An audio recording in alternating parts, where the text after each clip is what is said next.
Okay, Sunday night for most of you. Markets are just opening for the week, and I thought I'd do a quick video. I'll try and get this one straight. There we go. I was going to start with the dollar yen. So I've been finding support for the dollar yen at the 200-month moving average. This is the monthly chart for the dollar yen. So the question is, are we starting to break down? There's also quite an interesting 4-hour chart here. We can just try to show you that one. There we go. So we've been trading within these, I can take these off, this trend channel for over a month. And it's been working quite well if you've been trading the outer parameters. Obviously selling up here has been quite good. We just missed it at the end of last week. It didn't quite get to where I wanted it to get to. Just a little bit higher around the sort of 75, 85 area. But you can see how the channel has been working. I still don't know if this is a proper breakdown of that channel.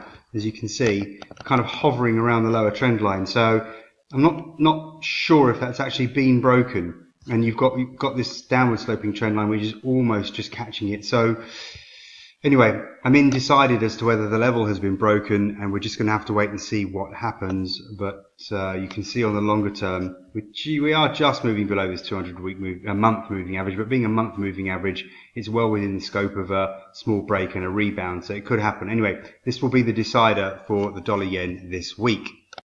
It's the weekly chart for the Aussie dollar, which is important. You can see these trend lines in this channel go back about 2 years. We've broken the sort of midpoint, which was also the 200-week moving average, and we're heading down towards what is going to be extremely good support, down around 76.40, 76.30. You've got the 100-week moving average, and you've got the lower trend line down there as far as 76.15. So the low 76 area is going to be strong support. Let's just have a look at the daily chart, make sure I haven't missed anything in the slightly shorter term. No, not really. You can see that we've also got the 500-day moving average down there, just above the trend line that I talked about. On this chart, there is a slightly shorter term trend line going back to the beginning of 2016. So that trend line comes in at just above 76.00. I do believe that's a different trend line, isn't it? Because that just goes back over a year. Yeah.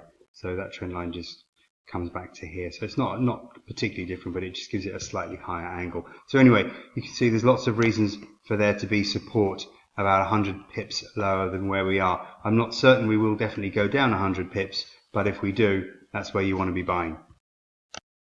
Dollar yen, euro dollar is quite frustrating because all we've done is move sideways for so many weeks, as you can see on this weekly chart here.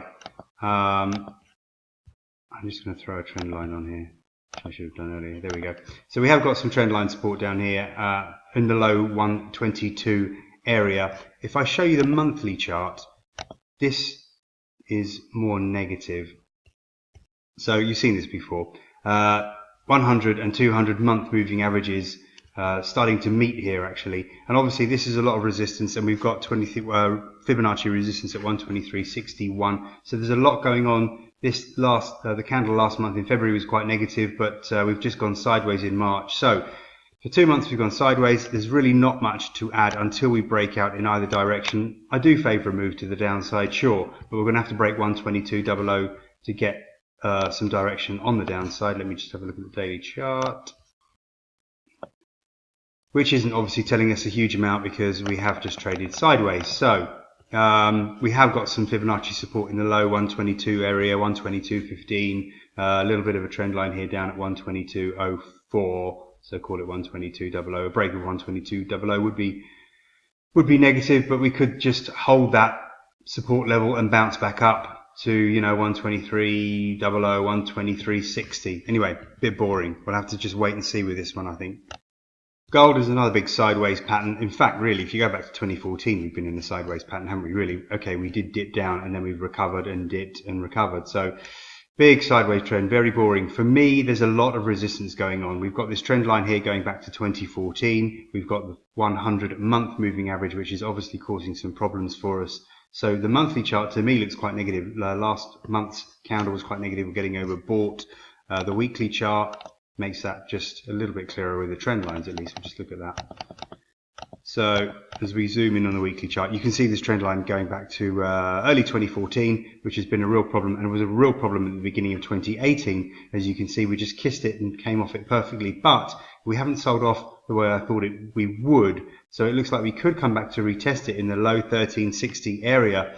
If you want to try a short there, it should be worth it. We've got a high at 1375 in 2016, so we would have to at least break that for things to look more bullish. But I try to run a stop above 1380. So if you could sort of run a 25 pip stop on this, or a tick stop on this, if you're selling it in the low 1360 area, I know this is a wide stop. It doesn't look that wide on a weekly chart, but it is a wide stop. But if the market does finally turn lower, you know, we could at least be testing the 500 week moving average down here around the 1295, 1290 area. So the risk reward is worth it. And if we were to break even lower, you know, break some of these moving averages, obviously we would go significantly lower. So it's the best trade I can find in gold at the moment, because in the short term there's really nothing going on at all. As you can see, just one big sideways trend. This support down here at 1308 worked really well. We had the 100-day moving average, the trend line. I had it initially a bit lower down here at 1302, but as the days went by, it rose. I was a little bit slow to move my level up, because sometimes these do spike down. But anyway, we didn't quite touch it, and didn't quite touch it in the end anyway. We got to 1307. We didn't quite get down to the 1305 area where we needed to buy it. So that was difficult. Anyway, I've talked too much about gold. I'll stop now. Silver, unfortunately, very much sideways. You can see that in this daily chart going back to the beginning of last year. You know, really very much a sideways pattern. Getting bored of these sideways patterns. I really don't like them. Okay, so we've held the trend line going back to July 2017. We bottomed just above it, actually, so not the greatest buying opportunity. I was waiting for it to get a little bit lower around 1605, 1600 area. Anyway, the fact is we've rebounded, keeping us certainly within this sideways trend for the last 2 months, and we are about to test very important resistance up here. You see there's a lot going on the daily chart with moving averages here, 155-day and 200-day moving average, and this trend line. So a lot going on from 1670 up to 1675.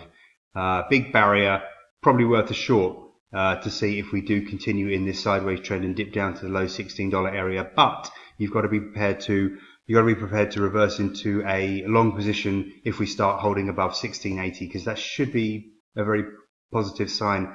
And we could jump quite quickly back up to sort of at least 1730, 1735 area. So decent profit if you can reverse into a long on that. Just a quick one on the euro versus the Canadian. I've been looking at more and more pairs, trying to get some inspiration and some good trades from somewhere, because there's been so much sideways direction. It's worth noting that the euro versus the Canadian is retesting the 2016 high. Could be a big double top. We certainly have some big negative candles on the weekly chart. Look at this one. Look at this one. Big red-bodied candle there. So anyway, I'm not going to trade this. It's not a strong enough signal for me, but worth noting if you do keep an eye on this pair. Dollar versus the Canadian dollar. It's all in the weekly chart. You can see this weekly chart goes back to the beginning of 2016, and here is the big channel that we have been stuck in, gently downward sloping channel. A bit more sideways action recently. Good recovery this year so far, and obviously there was a lot of resistance up here, as you know from my reports. So if we were selling it around, well, 130, 130 was a bit tricky, because we had these trend lines up here as far as 130, 180. So what I was suggesting was getting out of a short any long positions in the low 130 area and just seeing if we could test these trend lines before a dump. Anyway, we fell at the first hurdle around the 130, 130 area. And we did play around with that area for a little while, didn't we? Because it did bounce backwards and forwards, and we were managing to get into some short positions. So we have now significantly fallen. So we have rejected that upper trend line, as you can see. Whoops, clicking back and forth. Okay, so we have rejected that upper trend line, as you can see, and we have wiped out a lot of the previous week's gains last week. We could be headed down to this area. 127.20, 126.70 would be the obvious next support area on the weekly chart at least, but it's worth looking at the 4-hour chart now. This is where the next interesting batch of information comes for this pair.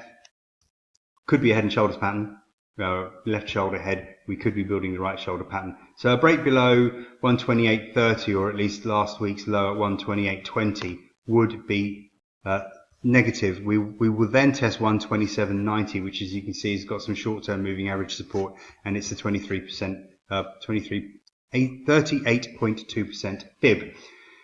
So it's going to take a break below here to be really negative to start the next leg lower. So it's a bit boring. We have to sit and wait a lot at the moment. We've got some resistance up here, also around 120, the low 129 area, 129.15, 129.30. We're going to have to get up through 129.40 for a break to the upside. So we are really trapped within this sort of, well, 100 pip range, isn't it, really? Maybe you could just trade this 100 pip range around the low 28, 128.00 area up to the low 129 area, and then wait for the breakout either side.